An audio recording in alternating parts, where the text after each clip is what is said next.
ಹರೇ ಕೃಷ್ಣ. ಎಲ್ಲ ಕೇಳುಗರಿಗೂ ಶ್ರೀಮದ್ ಭಾಗವತದ ಅಧ್ಯಯನಕ್ಕೆ ಸ್ವಾಗತ. ಅಭಿಮನ್ಯುವಿನ ಮಗನಾದ ರಾಜ ಪರೀಕ್ಷಿತನು ಋಷಿಪುತ್ರನಿಂದ ಶಾಪಕ್ಕೊಳಗಾದನು. ಧರ್ಮಾತ್ಮನಾದ ರಾಜ ಪರೀಕ್ಷಿತನು ಮುಂದಿನ 7 ದಿನಗಳ ಕಾಲ ನಿರಂತರವಾಗಿ ಭಗವಂತನ ಕುರಿತಾಗಿ ಶ್ರವಣ ಮಾಡಲು ನಿರ್ಧರಿಸಿದನು. ವೇದವ್ಯಾಸರ ಪುತ್ರರಾದ ಶುಕದೇವ ಗೋಸ್ವಾಮಿಗಳು ಪರೀಕ್ಷಿತ ಮಹಾರಾಜನಿಗೆ ಅನುಗ್ರಹ ಮಾಡಿದರು. ಪರೀಕ್ಷಿತ ಮಹಾರಾಜನು ಕೇಳಿದ ಬಹಳಷ್ಟು ಪ್ರಶ್ನೆಗಳಿಗೆ ಅವರು ಈಗಾಗಲೇ ಉತ್ತರವನ್ನು ಕೊಟ್ಟಿದ್ದಾರೆ. ಬ್ರಹ್ಮದೇವರು ನಾರದ ಮುನಿಗಳಿಗೆ ನೀಡಿದ ಉಪದೇಶವನ್ನು ಇಲ್ಲಿ ಶುಕದೇವ ಗೋಸ್ವಾಮಿಗಳು ಪರೀಕ್ಷಿತ ಮಹಾರಾಜನಿಗೆ ತಿಳಿಸಿಕೊಡುತ್ತಾರೆ. ಭಗವಂತನ ನಾನಾ ಅವತಾರಗಳ ಬಗ್ಗೆ ನಾವು ಈಗಾಗಲೇ ಕೇಳಿ ತಿಳಿದಿದ್ದೇವೆ. ಈ ಎಲ್ಲ ವಿಚಾರಗಳನ್ನು ಶುಕದೇವ ಗೋಸ್ವಾಮಿಗಳಿಂದ ಕೇಳಿ ತಿಳಿದಂತಹ ರಾಜ ಪರೀಕ್ಷಿತನು ಭಗವಂತನ ಕುರಿತಾಗಿ ಇನ್ನಷ್ಟು ಕೇಳಲು ಅಪೇಕ್ಷಿಸುತ್ತಿದ್ದಾನೆ. ಅದಕ್ಕಾಗಿ ಆತನು ಶುಕದೇವ ಗೋಸ್ವಾಮಿಗಳನ್ನು ಬಹಳಷ್ಟು ಪ್ರಶ್ನೆಗಳನ್ನು ಕೇಳುತ್ತಾನೆ. ಮಹಾರಾಜ ಪರೀಕ್ಷಿತನು ಶುಕದೇವ ಗೋಸ್ವಾಮಿಗಳಲ್ಲಿ ಕೇಳಿದಂತಹ ಪ್ರಶ್ನೆಗಳು ನಮಗೆಲ್ಲರಿಗೂ ಪ್ರಸ್ತುತವಾಗಿದೆ. ಶುಕದೇವ ಗೋಸ್ವಾಮಿಗಳಿಗೂ ಸಹ ಈ ಪ್ರಶ್ನೆಗಳಿಂದ ಬಹಳಷ್ಟು ಸಂತೋಷವಾಯಿತು. ಭಗವಾನ್ ಶ್ರೀಕೃಷ್ಣನ ವಿಷಯದ ಬಗ್ಗೆ ಮಾತನಾಡುವುದೆಂದರೆ ಅವರಿಗೂ ಸಹ ಬಹಳ ಸಂತೋಷದ ವಿಷಯವಾಗಿದೆ. ಪರೀಕ್ಷಿತ ಮಹಾರಾಜನು ಕೇಳಿದ ಪ್ರಶ್ನೆಗಳಿಗೆ ಶುಕದೇವ ಗೋಸ್ವಾಮಿಗಳು ಒಂದೊಂದಾಗಿ ಉತ್ತರವನ್ನು ಕೊಡುತ್ತಾ ಹೋಗುತ್ತಾರೆ. ದೇವೋತ್ತಮ ಪರಮಪುರುಷನ ಶಕ್ತಿಯಿಂದ ಪ್ರಭಾವಿತರಾಗದ ಹೊರತು ಶುದ್ಧ ಪ್ರಜ್ಞೆಯಲ್ಲಿರುವ ಶುದ್ಧಾತ್ಮನು ಐಹಿಕ ಶರೀರದೊಂದಿಗೆ ಹೊಂದಿರುವ ಸಂಬಂಧಕ್ಕೆ ಯಾವ ಅರ್ಥವೂ ಇಲ್ಲ. ಅಂತಹ ಸಂಬಂಧವು ಕನಸುಗಾರ ತನ್ನ ಶರೀರದ ಕಾರ್ಯನಿರ್ವಹಣೆಯನ್ನು ಕಂಡಂತೆ ಮಾತ್ರ. ಮಾಯೆಯಿಂದ ಆವೃತನಾದ ಜೀವಿಯು ಭಗವಂತನ ಬಹಿರಂಗ ಶಕ್ತಿಯು ನೀಡಿದ ನಾನಾ ರೂಪಗಳಲ್ಲಿ ಕಾಣಿಸಿಕೊಳ್ಳುತ್ತಾನೆ. ಐಹಿಕ ಪ್ರಕೃತಿ ಗುಣಗಳಲ್ಲಿ ಭೋಗಿಸುತ್ತಾ ಪಂಜರದಲ್ಲಿ ಬಂದಿಯಾದ ಜೀವಿಯು ನಾನು ಮತ್ತು ನನ್ನದು ಎಂಬ ಪರಿಭಾಷೆಯಲ್ಲಿ ಯೋಚಿಸುತ್ತಾ ತಪ್ಪಾಗಿ ಗ್ರಹಿಸುತ್ತಾನೆ. ಜೀವಿಯು ತನ್ನ ಸ್ವರೂಪದ ಮಹಿಮೆಯಲ್ಲಿ ಸ್ಥಿತನಾದೊಡನೆಯೇ ಕಾಲ ಮತ್ತು ಐಹಿಕ ಶಕ್ತಿಗೆ ಅತೀತನಾಗಿ ದಿವ್ಯತ್ವವನ್ನು ಅನುಭವಿಸಲು ಆರಂಭಿಸುತ್ತಾನೆ. ಒಡನೆಯೇ ಅವನು 2 ತಪ್ಪು ಕಲ್ಪನೆಗಳನ್ನು ತ್ಯಜಿಸುತ್ತಾನೆ ಮತ್ತು ಶುದ್ಧಾತ್ಮನಾಗಿ ಪೂರ್ಣವಾಗಿ ವ್ಯಕ್ತಗೊಳ್ಳುತ್ತಾನೆ. ಬ್ರಹ್ಮದೇವನ ನಿಷ್ಕಪಟ ತಪಸ್ಸಿನ ಭಕ್ತಿಯೋಗದಿಂದ ಪರಮ ಸಂತೋಷಗೊಂಡ ದೇವೋತ್ತಮ ಪರಮಪುರುಷನು ಬ್ರಹ್ಮನ ಮುಂದೆ ತನ್ನ ಶಾಶ್ವತ ದಿವ್ಯ ರೂಪವನ್ನು ತೋರಿದನು ಮತ್ತು ಬದ್ಧಾತ್ಮನ ಶುದ್ಧೀಕರಣಕ್ಕೆ ಅದೇ ವಸ್ತುನಿಷ್ಠ ಗುರಿ. ಪ್ರಥಮ ಗುರುವು ಬ್ರಹ್ಮಾಂಡದ ಪರಮಶ್ರೇಷ್ಠನೂ ಆದ ಬ್ರಹ್ಮದೇವನಿಗೆ ತನ್ನ ಕಮಲಾಸನದ ಮೂಲವನ್ನು ಕಾಣಲಾಗಲಿಲ್ಲ. ಐಹಿಕ ಜಗತ್ತಿನ ಸೃಷ್ಟಿ ಕುರಿತು ಚಿಂತನೆ ಮಾಡುತ್ತಿದ್ದಾಗ ಅವನಿಗೆ ಅಂತಹ ಸೃಷ್ಟಿ ಕಾರ್ಯದಲ್ಲಿ ಸರಿಯಾದ ದಿಗ್ದರ್ಶನವಾಗಲಿಲ್ಲ. ಅವನಿಗೆ ಅಂತಹ ಸೃಷ್ಟಿಯ ವಿಧಾನವೂ ತೋರಲಿಲ್ಲ. ಹೀಗೆ ನೀರಿನಲ್ಲಿ ಯೋಚನಾಮಗ್ನರಾಗಿದ್ದ ಬ್ರಹ್ಮದೇವನಿಗೆ ಹತ್ತಿರದಿಂದ 2 ಬಾರಿ 2 ಅಕ್ಷರಗಳ ಸಂಯೋಗವು ಕೇಳಿಸಿತು. ಸಂಸ್ಕೃತ ಭಾಷೆಯಲ್ಲಿ ವ್ಯಂಜನಾಕ್ಷರಗಳನ್ನು ಸ್ಪರ್ಶವರ್ಣಗಳು ಮತ್ತು ತಾಲವ್ಯ ವರ್ಣಗಳು ಎಂದು 2 ವಿಭಾಗಗಳಾಗಿ ವಿಂಗಡಿಸಲಾಗಿದೆ. ಕ ದಿಂದ ಮ ವರೆಗಿನ ಅಕ್ಷರಗಳು ಸ್ಪರ್ಶವರ್ಣಗಳು. ಈ ಗುಂಪಿನ 16ನೆಯ ತ, 21ನೆಯದು ಪ ಇವೆರಡನ್ನು ಒಟ್ಟಿಗೆ ಕೂಡಿಸಿದಾಗ ತಪ ಅಥವಾ ತಪಸ್ಸು ಪದದ ರಚನೆಯಾಗುತ್ತದೆ. ತಪಸ್ಸಿನಿಂದ ಒಬ್ಬ ವ್ಯಕ್ತಿಯು ಆತ್ಮಸಾಕ್ಷಾತ್ಕಾರವನ್ನು ಪಡೆದುಕೊಳ್ಳಲು ಸಾಧ್ಯ. ಧ್ವನಿ ಕೇಳಿದಾಗ ಬ್ರಹ್ಮದೇವನು ಎಲ್ಲ ದಿಕ್ಕುಗಳಲ್ಲೂ ಹುಡುಕುತ್ತಾ ಮಾತನಾಡುತ್ತಿರುವವರು ಯಾರೆಂದು ತಿಳಿಯಲು ಪ್ರಯತ್ನಿಸಿದನು. ಆದರೆ ತನ್ನ ಹೊರತು ಬೇರಾರನ್ನು ಕಾಣಲಾಗದಾಗ ಅವನು ತನ್ನ ಕಮಲಾಸನದ ಮೇಲೆ ಸ್ಥಿರವಾಗಿ ಕುಳಿತು ಉಪದೇಶಕ್ಕೆ ಅನ್ವಯವಾಗಿ ತಪಸ್ಸನ್ನಾಚರಿಸಲು ನಿರ್ಧರಿಸಿದನು. ದೇವಮಾನದ ಪ್ರಕಾರ ಬ್ರಹ್ಮದೇವನು 1000 ವರ್ಷಗಳ ಕಾಲ ತಪಸ್ಸನ್ನಾಚರಿಸಿದನು. ಅವನು ಈ ದಿವ್ಯ ಕಂಪನವನ್ನು ಆಕಾಶದಿಂದ ಕೇಳಿಸಿಕೊಂಡು ಅದನ್ನು ದೈವೀವಾಣಿ ಎಂದು ಅಂಗೀಕರಿಸಿದನು. ಹೀಗೆ ಅವನು ತನ್ನ ಮನಸ್ಸು ಮತ್ತು ಇಂದ್ರಿಯಗಳ ನಿಗ್ರಹ ಮಾಡಿದನು. ಅವನು ಆಚರಿಸಿದ ತಪಸ್ಸು ಜೀವಿಗಳಿಗೆ ಒಂದು ಮಹಾಪಾಠ. ಅವನು ತಪಸ್ವಿಗಳಲ್ಲೇ ಅತ್ಯಂತ ಶ್ರೇಷ್ಠನೆಂದು ಪ್ರಖ್ಯಾತನಾಗಿದ್ದಾನೆ. ಬ್ರಹ್ಮದೇವನ ತಪಸ್ಸಿನಿಂದ ಸಂತುಷ್ಟನಾದ ದೇವೋತ್ತಮ ಪರಮಪುರುಷನು ಅವನಿಗೆ ಸಕಲ ಲೋಕಗಳ ಮೇಲಿರುವ ಸರ್ವೋಚ್ಚ ಲೋಕವೂ ಸ್ವಧಾಮವೂ ಆದ ವೈಕುಂಠವನ್ನು ತೋರಿಸುವ ಕೃಪೆ ಮಾಡಿದನು. ಭಗವಂತನ ಈ ದಿವ್ಯಧಾಮವನ್ನು ಎಲ್ಲ ಬಗೆಯ ಕಷ್ಟಕ್ಲೇಶಗಳು ಮತ್ತು ಮಾಯಾ ಅಸ್ತಿತ್ವದ ಭೀತಿಗಳಿಂದ ಮುಕ್ತರಾಗಿ ಆತ್ಮಸಾಕ್ಷಾತ್ಕಾರ ಪಡೆದವರೆಲ್ಲರೂ ಆರಾಧಿಸುತ್ತಾರೆ.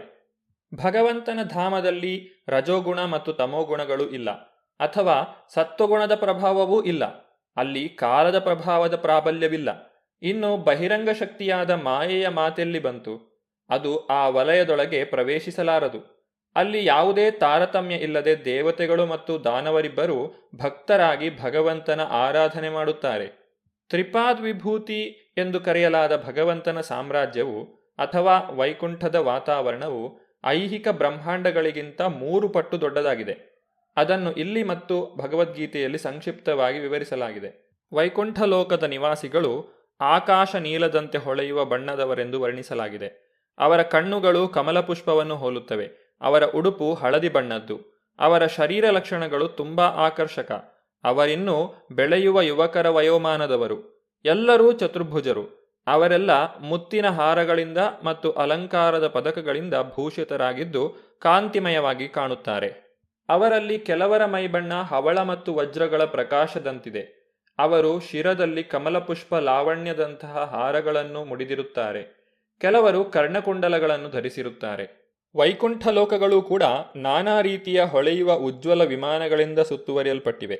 ಈ ವಿಮಾನಗಳು ಮಹಾತ್ಮರಿಗೆ ಅಥವಾ ಭಗವಂತನ ಭಕ್ತರಿಗೆ ಸೇರಿದವು.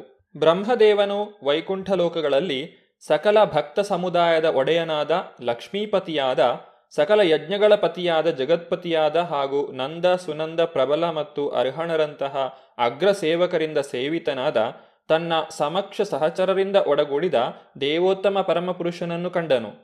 ದೇವೋತ್ತಮ ಪರಮಪುರುಷನು ತನ್ನ ಪ್ರಿಯ ಸೇವಕರತ್ತ ವಾತ್ಸಲ್ಯಮಯನಾಗಿರುವಂತೆ ಕಾಣುತ್ತದೆ. ಅವನ ದರ್ಶನವೇ ಆಕರ್ಷಕ. ಅವನು ಬಹು ಸಂತುಷ್ಟನಾಗಿ ತೋರುತ್ತಾನೆ. ಅವನು ಮರುಳುಗೊಳಿಸುವ ಕೆಂಪಾದ ಮುಖವುಳ್ಳವನು, ಮಂದಹಾಸಯುಕ್ತನು, ಪೀತಾಂಬರಧಾರಿ, ಕರ್ಣಕುಂಡಲಧಾರಿ ಮತ್ತು ಕಿರೀಟಧಾರಿಯಾದ ಅವನು ಚತುರ್ಭುಜನಾಗಿದ್ದಾನೆ. ಅವನ ವಕ್ಷಸ್ಥಳವು ಲಕ್ಷ್ಮೀದೇವಿಯ ಚಿಹ್ನೆಯಿಂದ ಅಲಂಕೃತವಾಗಿದೆ. ಭಗವಂತನು ಸಿಂಹಾಸನಾರೂಢನಾಗಿದ್ದನು. 4, 16, 5 ಮೊದಲಾದ ವಿವಿಧ ಶಕ್ತಿಗಳು, 6 ಬಗೆಯ ಸಹಜ ಐಶ್ವರ್ಯಗಳು, ತಾತ್ಕಾಲಿಕ ಗುಣಲಕ್ಷಣದ ಅನುಷಂಗಿಕ ಶಕ್ತಿಯಿಂದ ಒಡಗೂಡಿ ಅವನನ್ನು ಸುತ್ತುವರಿದಿದ್ದವು. ಆದರೆ ವಸ್ತುತಃ ಅವನು ಪರಮಪ್ರಭು, ಸ್ವಧಾಮವನ್ನು ಸವಿಯುತ್ತಿರುವ ಪರಮಪ್ರಭು ಭಗವಂತ. ಭಗವಂತನು ಸಹಜವಾಗಿಯೇ ಷಡೈಶ್ವರ್ಯ ಸಂಪನ್ನನು. ವಿಶೇಷವಾಗಿ ಅವನು ಅತ್ಯಂತ ಶ್ರೀಮಂತನು. ಅವನು ಅತ್ಯಂತ ಶಕ್ತಿಶಾಲಿಯೂ ಅತ್ಯಂತ ಪ್ರಸಿದ್ಧನೂ ಸರ್ವಾಂಗ ಸುಂದರನೂ ಜ್ಞಾನದಲ್ಲಿ ಮಹಾಮೇಧಾವಿಯೂ ಆಗಿದ್ದಾನೆ. ಜೊತೆಗೆ ಅವನು ಪರಮವಿರಕ್ತನು. ಅವನು ತನ್ನ ಐಹಿಕ ಸೃಷ್ಟಿ ಶಕ್ತಿಗಳಿಗಾಗಿ 4 ತತ್ವಗಳಿಂದ ಎಂದರೆ ಪ್ರಕೃತಿ, ಪುರುಷ, ಮಹತ್ತತ್ವ ಮತ್ತು ಅಹಂಗಳಿಂದ ಸೇವಿತನು. ಅವನು 16 ಶಕ್ತಿಗಳಿಂದಲೂ ಸೇವಿತನು ಎಂದರೆ ಪಂಚಮಹಾಭೂತಗಳು, ಪೃಥ್ವಿ, ಜಲ, ವಾಯು, ಅಗ್ನಿ ಮತ್ತು ಆಕಾಶ. ಪಂಚ ಜ್ಞಾನೇಂದ್ರಿಯಗಳು, ಕಣ್ಣು, ಕಿವಿ, ಮೂಗು, ನಾಲಗೆ ಮತ್ತು ಚರ್ಮ. ಮತ್ತು 5 ಕರ್ಮೇಂದ್ರಿಯಗಳು, ಕೈ, ಕಾಲು, ಉಚ್ಚಾರದ ಧ್ವನಿ, ಗುದ ಮತ್ತು ಜನನೇಂದ್ರಿಯಗಳು ಮತ್ತು ಮನಸ್ಸು. ಹೀಗೆ ಈ 16 ಶಕ್ತಿಗಳಿಂದ ಸೇವಿತನು. ಪಂಚ ಎಂಬುದು 5 ಇಂದ್ರಿಯ ವಿಷಯಗಳನ್ನು ಎಂದರೆ ರೂಪ, ರಸ, ಗಂಧ, ಶಬ್ದ ಮತ್ತು ಸ್ಪರ್ಶಗಳನ್ನು ಒಳಗೊಂಡಿರುತ್ತದೆ. ಈ ಎಲ್ಲ 25 ವಸ್ತುಗಳು ಐಹಿಕ ಸೃಷ್ಟಿಯಲ್ಲಿ ಭಗವಂತನ ಸೇವೆಗೈಯುವವು ಮತ್ತು ಇವೆಲ್ಲವೂ ಭಗವಂತನ ಸೇವೆಗಾಗಿ ಸ್ವಯಂ ಅಲ್ಲಿ ಉಪಸ್ಥಿತವಾಗಿವೆ. ಹೀಗೆ ದೇವೋತ್ತಮ ಪರಮಪುರುಷನನ್ನು ಪರಿಪೂರ್ಣ ಸ್ವರೂಪದಲ್ಲಿ ಕಂಡು ಬ್ರಹ್ಮದೇವರು ಹೃದಯದಲ್ಲಿ ಆನಂದಭರಿತರಾದರು. ಪರಿಪೂರ್ಣ ದಿವ್ಯ ಪ್ರೇಮ ಮತ್ತು ಆನಂದ ಪರವಶೆಯಿಂದಾಗಿ ಅವರ ಕಂಗಳಲ್ಲಿ ಪ್ರೇಮಾಶ್ರುಗಳು ಮಿಡಿದವು. ಭಗವಂತನ ಮುಂದೆ ಅವರು ತಲೆಬಾಗಿದರು. ಬ್ರಹ್ಮನು ತನ್ನ ಮುಂದೆ ಇರುವುದನ್ನು ಕಂಡು ಭಗವಂತನು ಅವನನ್ನು ತನ್ನ ಇಚ್ಛೆಗನುಗುಣವಾಗಿ ಜೀವಿಗಳನ್ನು ಸೃಷ್ಟಿಸಲು ನಿಯಂತ್ರಿಸಲು ಯೋಗ್ಯನೆಂದು ಅಂಗೀಕರಿಸಿದನು. ಹೀಗೆ ಅವನಿಂದ ತೃಪ್ತನಾದ ಭಗವಂತನು ಬ್ರಹ್ಮನಿಗೆ ಹಸ್ತಲಾಘವ ನೀಡಿ ಮಂದಹಾಸ ಸೂಸುತ್ತಾ ಈ ರೀತಿಯಾಗಿ ನುಡಿದನು. ಹೇ ಬ್ರಹ್ಮನೇ, ವೇದಗರ್ಭಿತನೇ, ಸೃಷ್ಟಿಯ ಇಚ್ಛೆಯಿಂದ ಕೂಡಿದ ನಿನ್ನ ಸಂಚಯಿತ ತಪಸ್ಸಿನಿಂದ ನಾನು ಸುಪ್ರೀತನಾಗಿದ್ದೇನೆ. ಕಪಟ ಯೋಗಿಗಳಿಂದ ನಾನೆಂದೂ ಸುಪ್ರೀತನಲ್ಲ. ವ್ಯಕ್ತಿಯು ಮಾಡುವಂತಹ ತಪಸ್ಸಿನಲ್ಲಿ 2 ಬಗೆಗಳಿವೆ. ಒಂದು ಇಂದ್ರಿಯ ತೃಪ್ತಿಗಾಗಿ, ಮತ್ತೊಂದು ಆತ್ಮಸಾಕ್ಷಾತ್ಕಾರಕ್ಕಾಗಿ. ತಮ್ಮ ಸ್ವಂತ ತೃಪ್ತಿಗಾಗಿ ಕಠಿಣ ತಪಸ್ಸನ್ನಾಚರಿಸುವ ಅನೇಕ ಮಂದಿ ಕಪಟ ಯೋಗಿಗಳಿದ್ದಾರೆ. ಹಾಗೆಯೇ ಭಗವಂತನ ಇಂದ್ರಿಯಗಳ ತೃಪ್ತಿಗಾಗಿ ತಪಸ್ಸನ್ನಾಚರಿಸುವ ಭಕ್ತರೂ ಇದ್ದಾರೆ. ಭಗವಂತನು ತನ್ನ ಮಾತನ್ನು ಮುಂದುವರಿಸುತ್ತಾ ಬ್ರಹ್ಮದೇವನಲ್ಲಿ ಈ ರೀತಿಯಾಗಿ ಹೇಳಿದನು. ನಿನಗೆ ನಾನು ಒಳಿತನ್ನು ಬಯಸುವೆನು. ಬ್ರಹ್ಮನೇ, ನೀನು ಬಯಸಬಹುದಾದ ಎಲ್ಲವನ್ನೂ ಸಕಲ ವರದಾತನಾದ ನನ್ನಲ್ಲಿ ಕೇಳಬಹುದು. ಸಾಕ್ಷಾತ್ಕಾರದ ಮೂಲಕ ನನ್ನನ್ನು ಕಾಣುವುದೇ ಎಲ್ಲ ತಪಸ್ಸುಗಳ ಫಲರೂಪವಾದ ಅಂತಿಮ ವರ ಎನ್ನುವುದನ್ನು ನೀನು ತಿಳಿದಿರಬಹುದು. ಕಲ್ಪನಾ ಚಾತುರ್ಯಗಳ ಅತ್ಯುನ್ನತ ಪರಿಪೂರ್ಣತೆಯೆಂದರೆ ನನ್ನ ಧಾಮದ ಸಾಕ್ಷಾತ್ ದರ್ಶನ ಪಡೆಯುವುದು.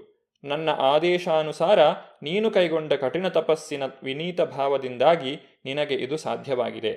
ಎಲೆ ಪಾಪರಹಿತನಾದ ಬ್ರಹ್ಮನೇ, ನಿನ್ನ ಕರ್ತವ್ಯದ ಬಗ್ಗೆ ನೀನು ದಿಗ್ಭ್ರಾಂತನಾದಾಗ ತಪಸ್ಸನ್ನು ಆಚರಿಸುವಂತೆ ನಿನಗೆ ಮೊದಲು ಆದೇಶ ನೀಡಿದವನು ನಾನೇ. ಅಂತಹ ತಪಸ್ಸು ನನ್ನ ಹೃದಯ ಮತ್ತು ಆತ್ಮ. ಆದ್ದರಿಂದ ತಪಸ್ಸು ಮತ್ತು ನಾನು ಅಭಿನ್ನ. ಬ್ರಹ್ಮದೇವನಿಂದ ಸುಪ್ರೀತನಾದಂತಹ ಭಗವಂತನು ಈಗ ಬ್ರಹ್ಮದೇವನಲ್ಲಿ ವರವನ್ನು ಕೇಳುವಂತೆ ತಿಳಿಸುತ್ತಿದ್ದಾನೆ. ಬ್ರಹ್ಮದೇವನು ಭಗವಂತನಲ್ಲಿ ಏನೆಂದು ಕೇಳುತ್ತಾನೆ ಎಂಬುದನ್ನು ನಾವು ಮುಂದಿನ ಸಂಚಿಕೆಯಲ್ಲಿ ನೋಡೋಣ. ಧನ್ಯವಾದಗಳು. ಹರೇ ಕೃಷ್ಣ.